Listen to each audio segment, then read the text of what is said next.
Hi, welcome back to my channel. If you are new here, thank you so much for joining us. We're excited to have you. If you're returning, welcome back. I'm really excited to see you again. But if you are new and you are interested in true crime things, I post every Tuesday, at least try to. And so if that's something you're interested in, you can go ahead and click the subscribe button down below and the little bell icon so you can be notified when I upload. Only if you want to, though, completely up to you. I do want to give a little bit of a warning that some of the things that we talk about on here can be a little heavy, so if that's something your mental health cannot handle, just go ahead and click off this video and I'll catch you somewhere else, because your mental health will always be more important than any YouTube video ever will be. With all of that said, let's go ahead and jump into today's video. So today we're going to be talking about a very strange case. We're going to be talking about Brian Barnett. Brian was born on February 1st of 1984 in Williamsville, New York. He was described as easygoing, but pretty quiet, especially in high school. He loves sports and he bonded with his brothers and his father when it came to sports. He was very close to his family. They were a really tight-knit family. He was a pretty athletic guy. He played baseball and football in high school, but a shoulder injury would actually lead him to not be able to play anymore. After he graduated high school in 2002, he decided to enroll in Erie Community College to get his 2-year degree. But it was after that that he decided he wanted to be a teacher. So he went to Buffalo State College and enrolled there to get his teaching degree. While he was in school, he took a part-time job at Dynabraid Corporation in Clarence, New York. At Dynabraid, he was described as hardworking and just a nice guy. He got along well with his coworkers, and that included his coworker, Thomas Montgomery. Now, Thomas was just your average Joe. He was a very typical man. He was 46 years old. He was losing his hair. He was gaining weight, which is, kind of typical for people as they get older. But he had 2 daughters and a wife that he had been married to for many years. He had worked at Dynabraid for over 12 years, and he was just the typical all-American man. He would go to work, he would come home, he'd take his daughters where they needed to go, he would take his dog on a walk. He was also a Sunday school teacher, so every day was pretty much the same for Thomas, and that was just his life. Once a week, he would go have a poker night with his buddies, and that's just kind of what Thomas did. While a lot of people find happiness in this kind of routine and lifestyle, it seemed like Thomas felt like his life had just not turned out the way he wanted it to. So maybe looking for something different or just wanting to shake things up, in May of 2005, Thomas decided to sign on to a site called pogo.com. And it was there that he got onto a chat room and began chatting with a girl with the username of Tall Hot Blonde. He was using the username of Marine Sniper.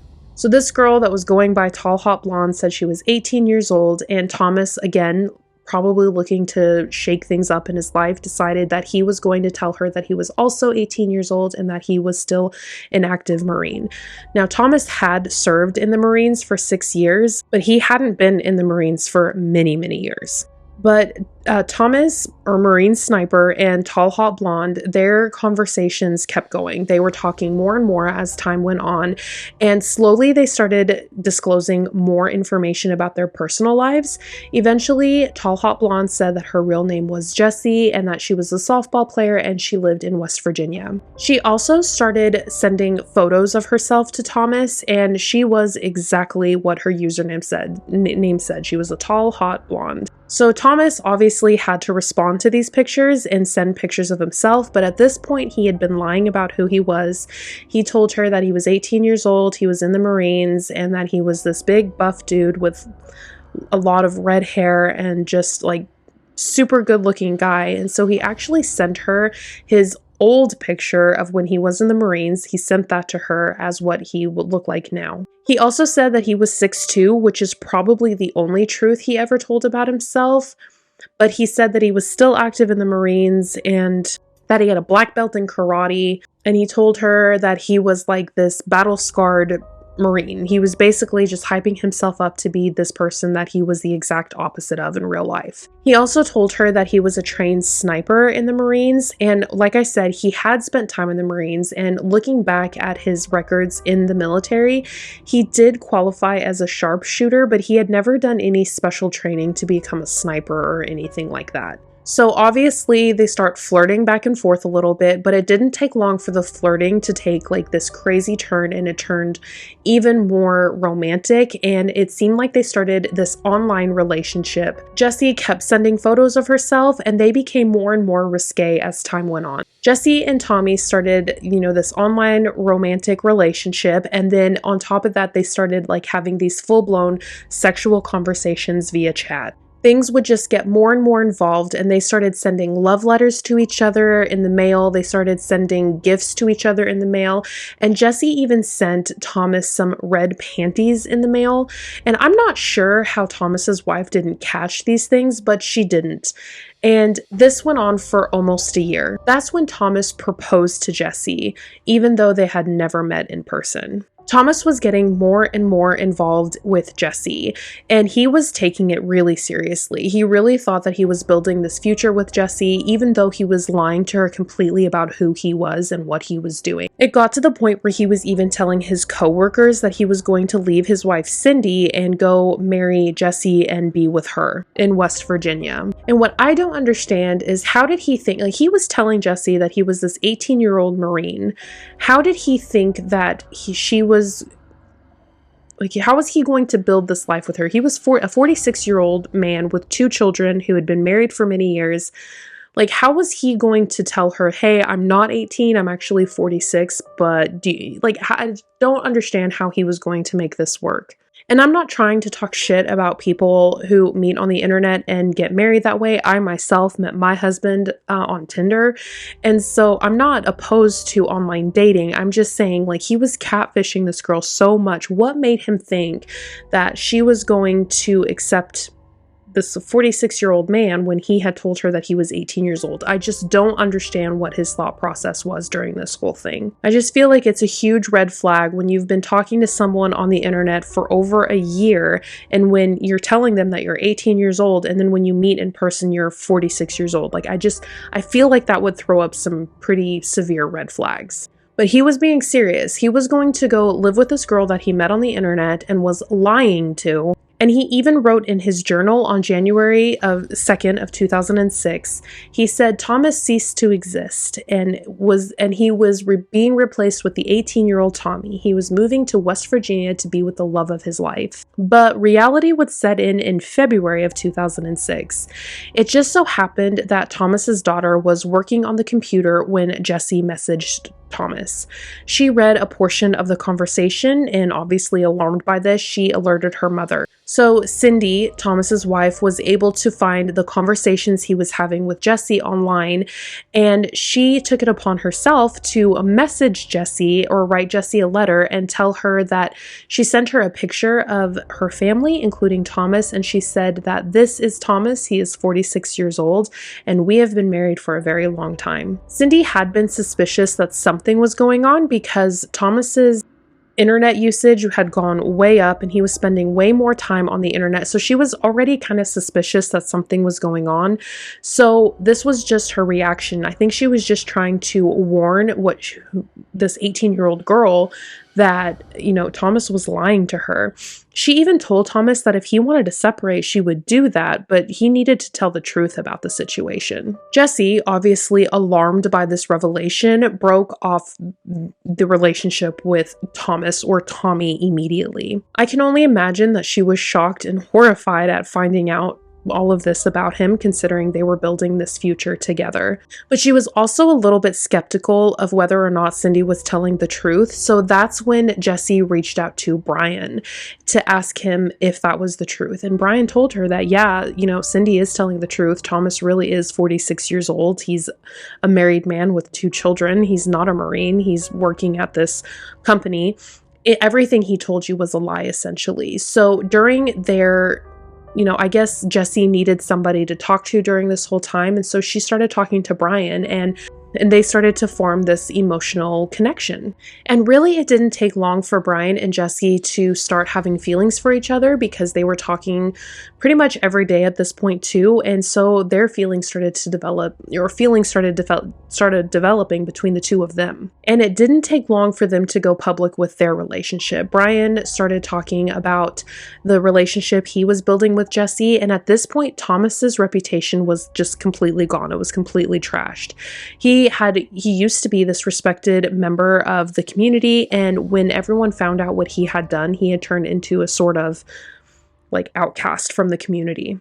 And Jessie definitely didn't help the situation. She would tell pretty much everyone that she knew, and she almost made it out to be that Brian was some kind of predator, which maybe he was, I don't know, but just the whole situation is kind of weird. But Jessie definitely was making sure that everyone knew exactly what Thomas had done. So at this point, Thomas is absolutely livid. His reputation is trashed. The future he was building with this girl is gone. And he's insanely jealous towards Brian that he is now talking to the girl that he was in love with. But Jessie continued talking to Thomas as well. She would go and call him a liar, and she called him all these names, but then she would also tell him that she wished that Tommy was real, and that if Tommy was there, she would hold on to him forever. And so this almost gave Thomas a renewed hope that maybe he was being accepted as this 46-year-old man, that maybe Jessie would want to be with him after all. But behind his back, Jessie would continue talking to Brian, and their relationship was getting more and more intense as time went on. But when Thomas found out about this, he started messaging Jessie some pretty terrifying things. They were pretty violent messages that he sent to her, not only threatening her, but also threatening Brian. He even sent her a message saying that Brian was going to pay in blood. But Jessie didn't seem deterred by all of this, and she kept bouncing back and forth between Brian and Thomas. So at one point, Brian and Jessie decided to meet up. Brian was going to North Carolina, and on his way back, he would be driving pretty close to Jessie's house.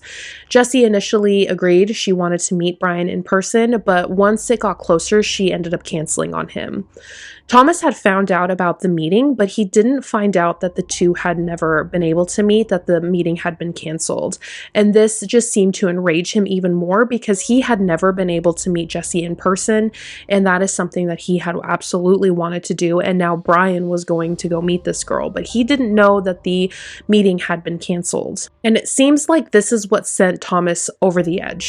On Friday, September 17th of 2006, Brian finished his shift at about 10 p.m. and he walked out to his truck. Once he got into his vehicle, he was shot at close range with a 20 caliber rifle. He was struck in the neck and the right arm, and this really would have been an instant death. His body wouldn't be found for 2 days when one of his coworkers saw his truck parked in like a remote area of the parking lot, and that's when it was called in. So investigators are obviously talking to the coworkers, and all of them are kind of telling them about this love triangle that's going on between Jessie, Brian, and Thomas. So Thomas became a suspect pretty early on. Thomas had told a coworker that he wouldn't leave shell casings at a crime scene, and the shell casings from the rifle were actually not at the scene as well. They also found that Thomas's cell phone had pinged in the area around the time of the murder. Thomas said that he had gone to a local restaurant to eat and then he had come home, but his wife Cindy would later testify saying that he had been home 30 minutes later than he had told investigators. When asked why his cell phone had pinged near the crime scene, Thomas told investigators that he had to come back to get his lunch because he had peaches in there and they would go bad if he left them. Funnily enough, investigators found a peach pit near the crime scene and it had Thomas's DNA on it. With all of this information, they went ahead and arrested Thomas. Now, when they went to his house to initiate the arrest, they didn't know if Thomas would be on the run, maybe trying to do the same thing to Jessie as he had to Brian. So the Buffalo police called the police local to Jessie in West Virginia and told them to go check on Jessie to make sure she was fine.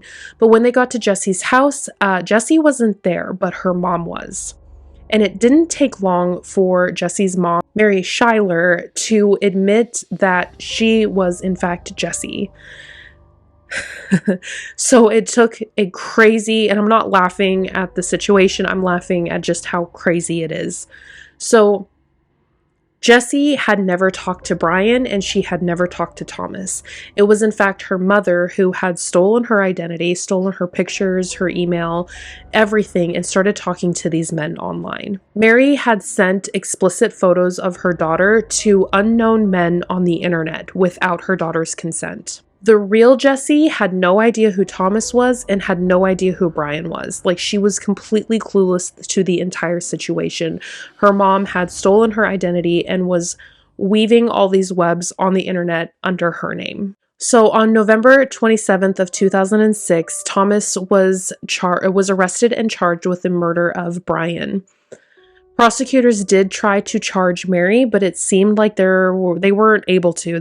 There was nothing that they could really charge her with. And then in September of 2006, Thomas pled guilty to manslaughter, and he was sentenced to 20 years in prison. Now, Brian's family did try to petition lawmakers to create laws that would, prevent what people like Mary getting away with all of this, and it really seemed to be fruitless. They weren't able to get anything done. But I don't think that's right. I think that anyone that catfishes to this extent, there should be some kind of way to prosecute them. And that's something I didn't actually research. Are they able to now? But all I know is that this is a crazy case, and it seems like all of it it absolutely could have been prevented if one woman decided not to, steal her daughter's identity. But what are your thoughts on this? I'd love to know your thoughts in the comments, so leave them down there. We'll have a conversation down there. But yeah, that's really all I have for you today. So just leave your thoughts in the comments, and just another reminder to like and subscribe only if you want to. But yeah, that's all I have for you this week, and I shall see you Saturday. And so yeah, I hope this finds you well. I hope it finds you safe and happy. And yeah, I'll see you next week. Bye.